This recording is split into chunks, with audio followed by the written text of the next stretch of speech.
make sure you're subscribed with notifications on.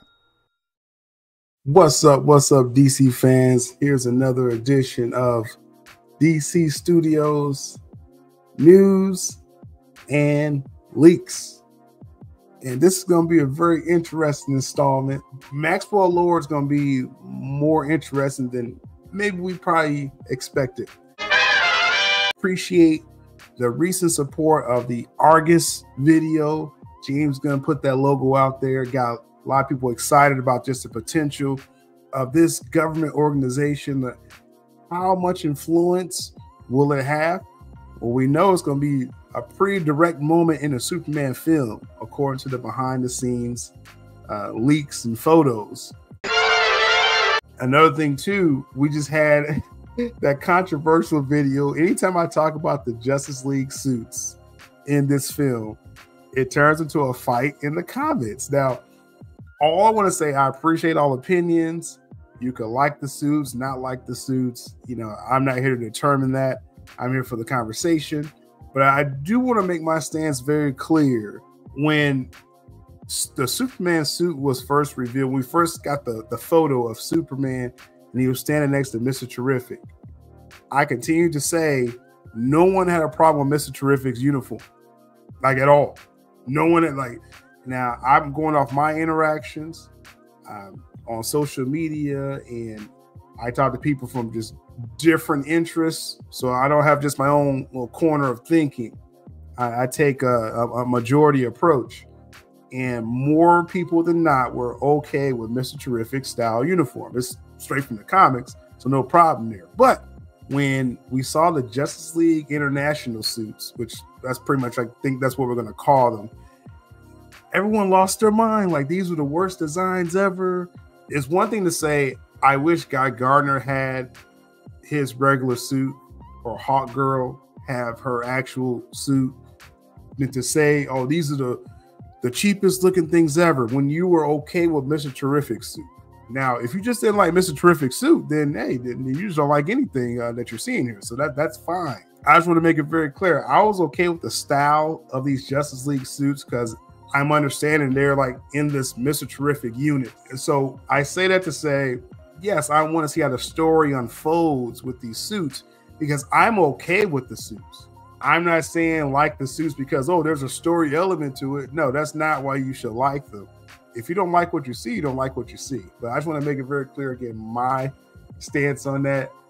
So as y'all argue amongst each other, the point isn't saying, oh, that's dumb that it's story driven. No, just you don't like how it looks. I do.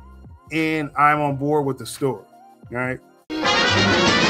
Now, one thing I think, talking about people fighting, Natalia Safran, she posted a picture again showing, you know, Peter Safran and some of the crew together and cast, and Kumail Nanjiani was chilling right there. So someone in the comments said, yo, Natalia, can't wait to see Kumail Nanjiani as Booster Gold. And Natalia likes the comment. There was no other reason to like this comment unless just to say, hey, yeah, I can't wait to see him either. Like, all this person commented on was Booster Gold. And she said, cool, I'm looking forward to it as well with that like. So to trigger people further, we had that independent report out there from Nexus Point News saying Kumail Nanjiani is Booster Gold. And then we had actor Cholo Mariduene, our Blue Beetle, saying to a reporter, yes, Kumail Nanjiani is Booster Gold. Now we have the wife of the co-CEO of DC Studios, Natalia Safran, saying, can't wait to see him as Booster Gold. So again, this is where all the undercover Booster Gold loyalists, they rise from their graves and they march on and protest for Booster Gold's honor.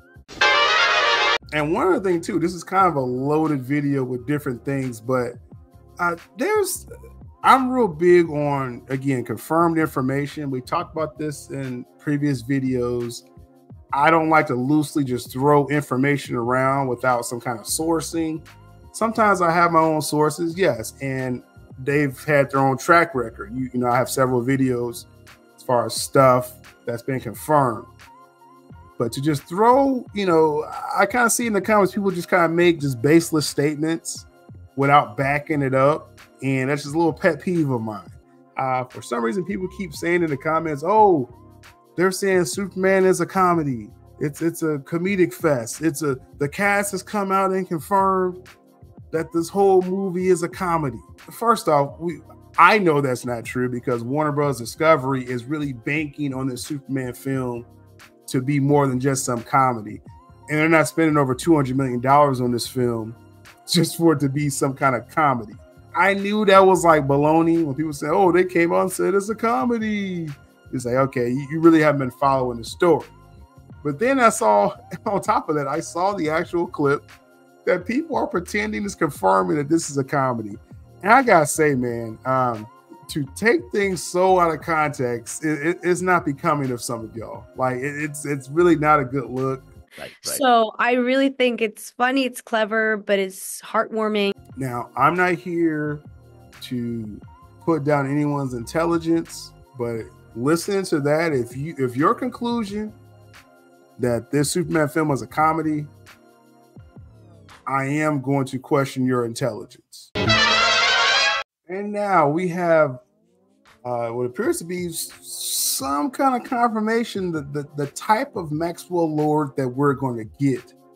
Before we do that, I definitely, again, appreciated all the support. One major thing to show your support is obviously make sure you subscribe, smash the like. I'm seeing a discrepancy of views and likes. We got to get that back up.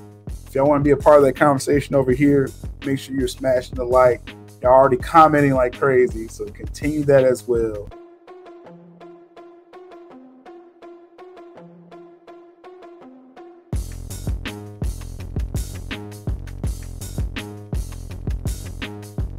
Sean Gunn says Superman Maxwell Lord isn't based on other live portrayals. Has some quotes here, because again, we know he's cast as DCU Maxwell Lord. Sean says, "I can't say that much other than we did talk about the relevant materials and discuss the character in detail before diving in.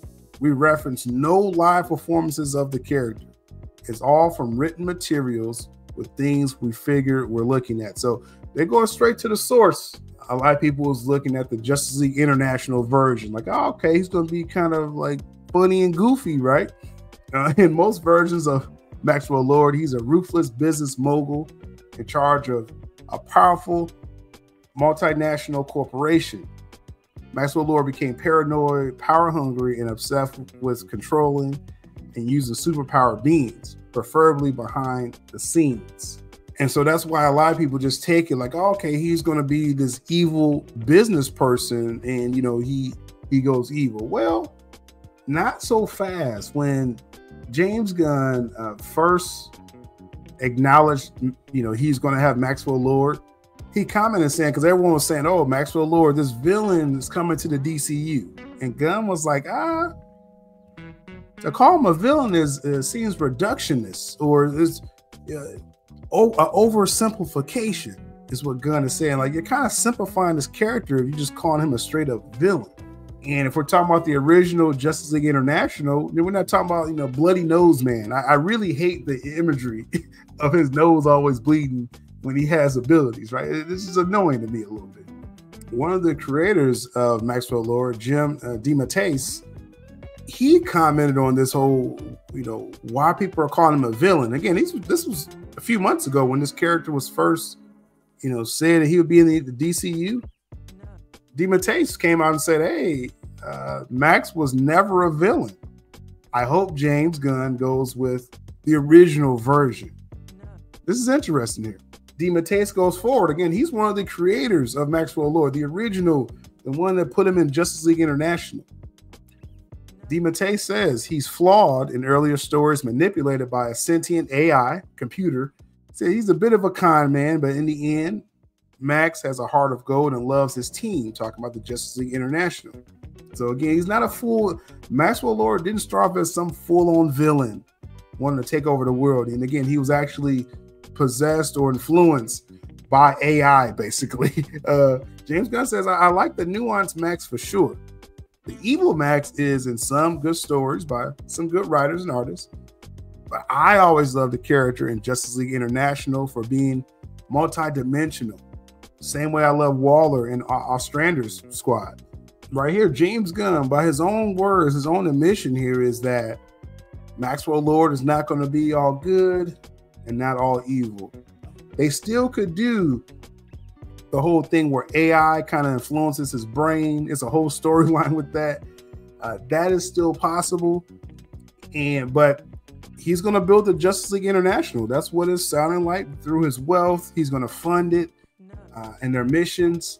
But if we look at the original history of Maxwell Lord, though at times he was influenced and pushed to do not necessarily good things, he did like the idea. He did actually cherish the idea of creating the Justice League International and being more behind the scenes funding them. I hope Gunn does that AI, that sentient AI being kind of, controlling him at times, but then at times his heart is good.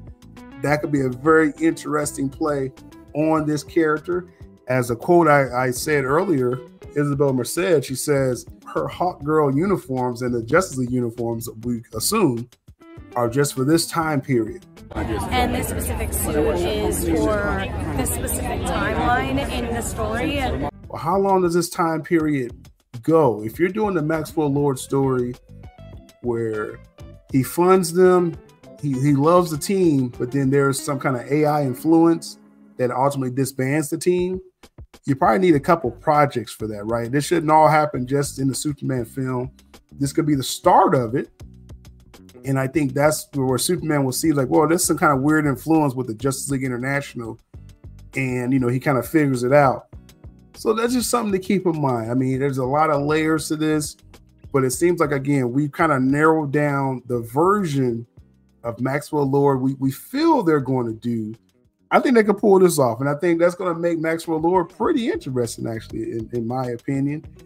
So we'll see how that all comes about as we keep searching for the latest in this DC news and leaks. We out of here.